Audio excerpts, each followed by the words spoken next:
Good morning. It is Wednesday, the 10th of June. I'm Maeve McMahon, and this is Europe Today, your news' morning show that brings you all the stories driving the day.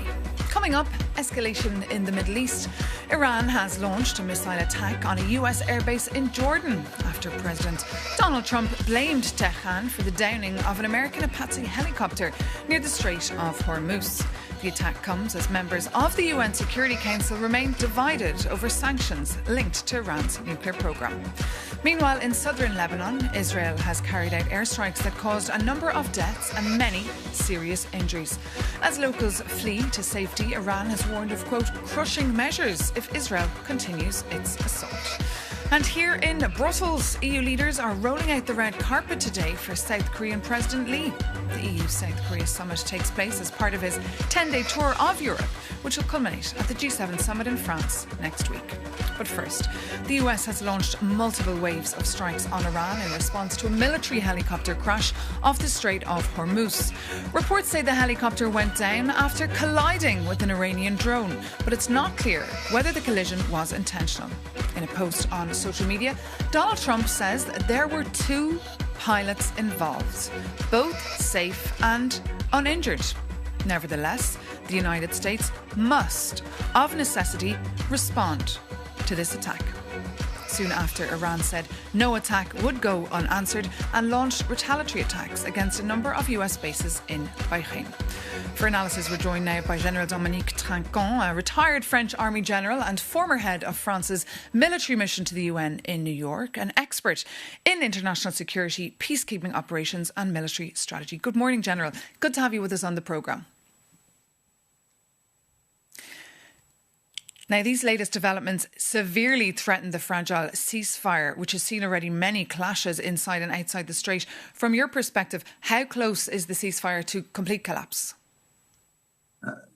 You need to be careful about what you're calling a ceasefire. It's just a declaration. There is no agreement, in fact. So the declaration by the US of a ceasefire means that it's up to the US to decide if there is a breach or not, because there is no agreement with the Iranians. So we are no longer at war. We are not yet at peace. We are just in between. And each time there is a problem, of course, they use the force. That was the case after the shutdown of the helicopter and the strike by the Iranian and the strike by the US. But they declare that they are still at ceasefire. And how bad could it get? What is the military endgame here, do you think? Military endgame is difficult. I think it will last very long because the US want to get out from this trap. The Iranian don't care if their people are killed. They don't care if there is a real ceasefire because they've got now a very powerful government in Iran because there is no opposition at all. And because of the strike by the US in Iran is reinforcing the power in Teherán.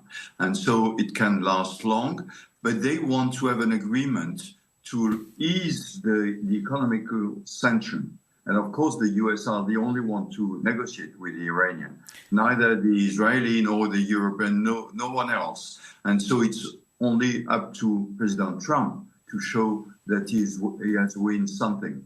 And that's the thing. President Trump tends to change his mind every 5 minutes. Can diplomacy hold at all at any stage? Have you any hope for a diplomatic end to this? There will be only a diplomatic end because war will not change anything. We've been at war for 3 months now with one very severe war with many strikes and nothing happened in the change. At the contrary, now Hormuz is controlled by the Iranian.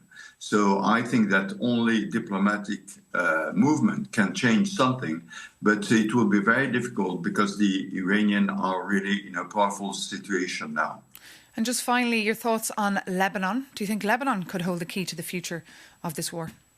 Yes, of course, because the US didn't care about Lebanon. In fact, only Israel wanted to defeat the Hezbollah. And the Iranians now are saying that without changing the situation in Lebanon, there will be no agreement between Iran and the US. But for Israel, it's the safety of Israel is at stake. So it is very difficult. The agreement inside Lebanon is that Hezbollah must be disarmed, but Hezbollah is very powerful now in Lebanon. Okay, General Dominique Trinquant, thank you so much for your time this morning and for joining us here on Europe Today. Now, moving on, the Commission President has proposed a fresh round of sanctions against Russia, targeting oil sales, the so-called shadow fleet, banks and even soldiers involved in the full-scale invasion of Ukraine. For the latest, we're joined here on set by our correspondent, Jorge Lebradero, who's been following the previous 20 packages of sanctions for us. So you're quite an expert, I must say, on the topic. So tell us, what are the new elements in this package? There's a lot of continuation in this package, right? Because one of the main elements is the price cap on Russian oil. We know it's been there since 2022. What happened with the price cap is rather funny because last year we made the cap dynamic to reflect the market trends. So because the price of Russian oil was going down, the price cap went down as well. But this year is the opposite. What happened with the closure of the Strait of Hormuz, the price of Russian oil drastically went up. So now we're staring at a review that will go upwards instead of downwards with the cap. So what the Commission has proposed is to delay this review completely until January next year. So the price cap will stay at what it is now, which is $44 per barrel. Now, besides the cap, what do we have in this package? We have shadow fleet vessels, we have Russian banks, we have cryptocurrency firms that have been accused of enabling circumvention. We have, for the first time, fisheries. We have several metals that are used for weapons. We do not have alumina, which is the raw material that Ireland is accused of providing to Russia. And we also have, which is very interesting, very striking element in this proposal, a ban on soldiers who have taken part in the full-scale invasion of Ukraine. And this is how Ursula von der Leyen yesterday justified the measure. We propose for the first time to ban from entry into the European Union anyone who has served in the Russian armed forces since the beginning of the war. So, Europe stays off limit for anyone who has participated in the invasion of Ukraine. As simple as that. Quite an interesting proposal there, Jorge. Where did this come from and is it feasible? The proposal to ban Russian soldiers from the Schengen area came from Estonia. They put it on the table earlier this year. At first it was just them, but then it gradually gained support from other member states because they're concerned about the security risks that these soldiers could pose if they come to Europe after the war is over. So now the Commission has endorsed the proposal, has put it there in the 21st package of sanctions. But there are many questions because we're talking about an enormous amount of people. I was just checking the numbers, and there's an estimated 5,600,000 soldiers in Ukraine, deployed there from Russia.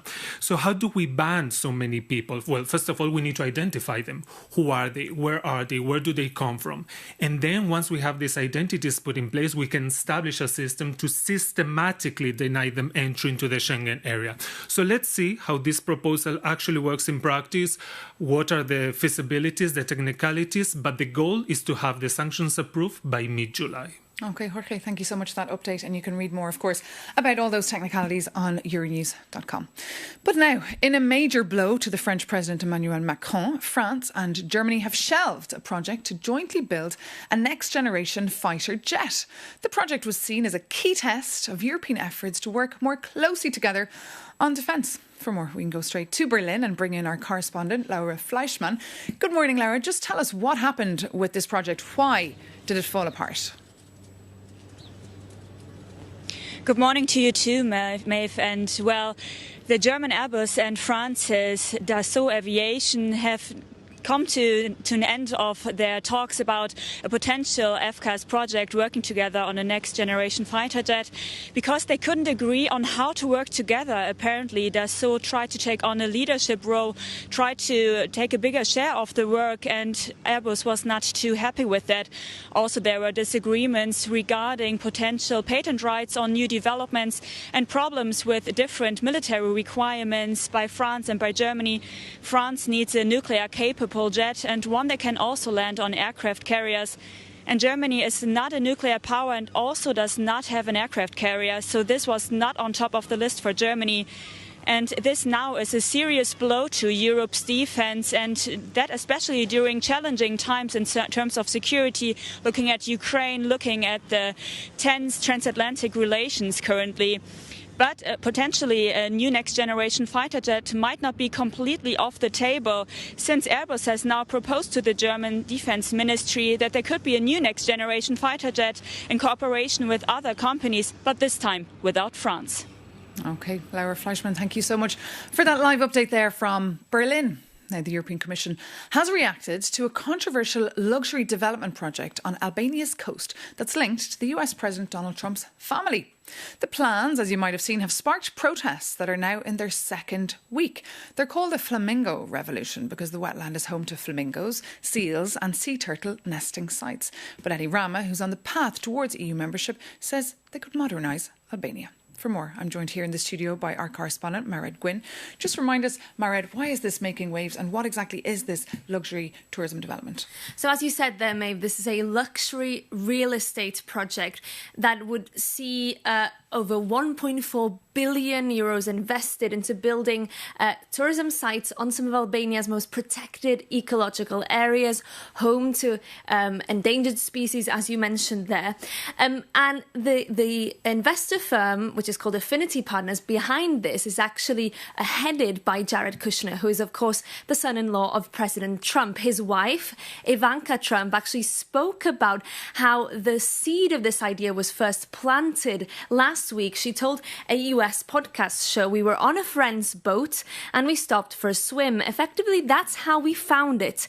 We swam to the island, we went on a hike, barefoot all the way to the top, and we were just captivated," she said. She's referring there to Sazan Islands, one of the sites of this development project. And it's in the Adriatic coast off Albania, a sea off Albania's coast. And essentially, this has really touched on a nerve in the Albanian national conscience because of the ecologically protected nature of these sites, but also because there's a fear that this is about cultural identity, about national sovereignty, that billionaires can essentially snap up parts of the Albanian coast. And that's why, Maeve, we've seen these really fierce protests now in their second week. And of course, Brussels has weighed in. How's the European Commission been reacting to all this? Well, yes, they weighed in yesterday. I asked a question to the European Commission. I asked if they were assessing these plans' compatibility with EU environmental rules, because remember, Albania is a candidate country. It's considered a front-runner, second in line after Montenegro to join the bloc.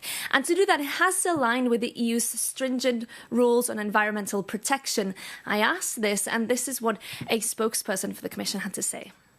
We have already expressed concerns to the Minister of the Environment about the potential shortcomings of this project. Finally, let me stress that Albania should refrain from action that could undermine the fulfillment of the closing benchmark, and we expect the Albanian authorities to act without delay. So Brussels not yet saying explicitly that this is in breach of their rules, but a clearly veiled warning there. The Commission calling on the Albanian authorities to act without delay. And finally, Maeve, I think we'll hear more from this, because the Commission also said that they had already concerns about Albanian laws on strategic investments, that they essentially allow billionaires to evade some of the rules on scrutiny and so on. And now pressure is really building on Edi Rama. He's been defending these plans, really doubling down. But as these protests continue, and with concerns clearly being expressed from Brussels, I think there's going to be increasing pressure on him. Certainly a story that everyone is watching. Mairead Gwynn-Jones, thank you so much there for your reporting. And now moving on, as the European Union seeks to shield its market from a surge of low-cost Chinese imports, Chinese companies are advertising ways to circumvent the bloc's tariff barriers. According to an exclusive story by our trade reporter, Peggy Corlin, several EU countries have alerted the European Commission of new, increasingly blurred and complex actions. That's all to avoid paying these duties. For more, our very own Peggy Corlin is here with us in the the studio. Tell us more about your reporting. Hi, Maeve. Let me explain first what the situation is. The EU is currently facing massive flood of Chinese cheap imports overcapacities, which are threatening to sweep away entire sectors of the EU industry, such as the car industry, the steel industry, or the chemicals. And to defend themselves, European producers lodge more and more complaints to the European Commission, asking the Commission to impose what is called anti-dumping duties, which hit products which are sold on the EU market at a price below the Chinese market. These are extra tariff. And what I've found is that some Chinese companies openly advertise online ways to bypass these tariffs. And how? What tactics are they using? Well, they promote online in social media, in LinkedIn posts that we have found and published. They promote ways, for instance, to use transshipments through so-called gateway countries, which are countries not hit by EU tariffs, like Southeast Asian countries, Indonesia, Malaysia, or Vietnam, where they pretend that the product has been produced, which is not the case. It has been made in China at 100%. And they offer fake certificate of origins. And for instance, and you have another way, which is to slightly change the product so that the custom code is changed and they avoid the duties.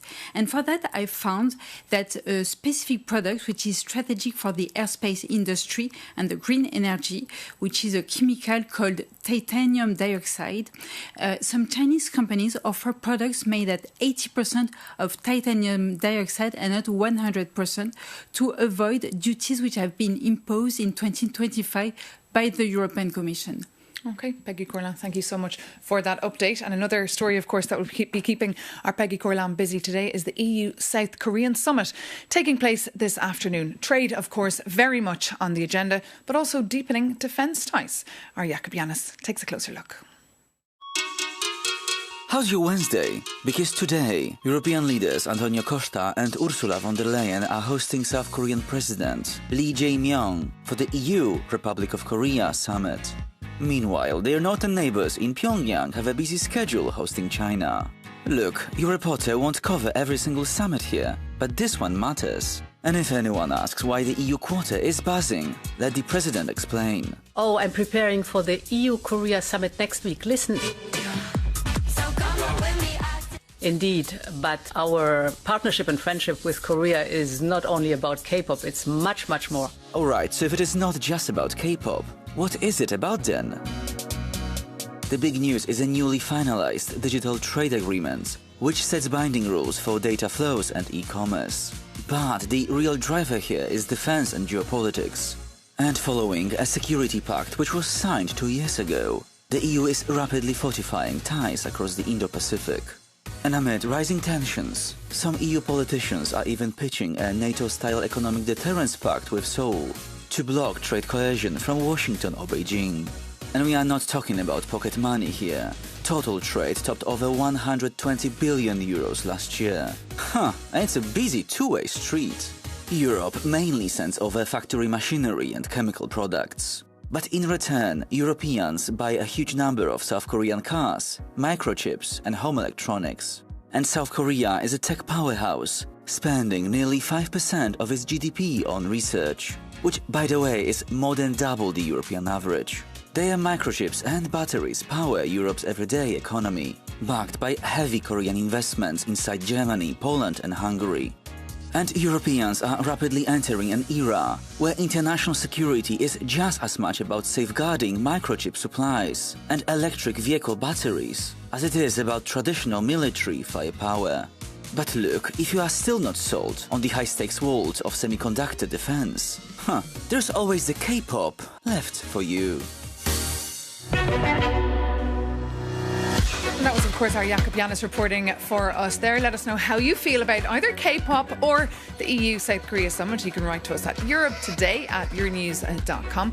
But that does bring this edition to an end. Thank you so much for your company, as always, and see you soon here on Euronews.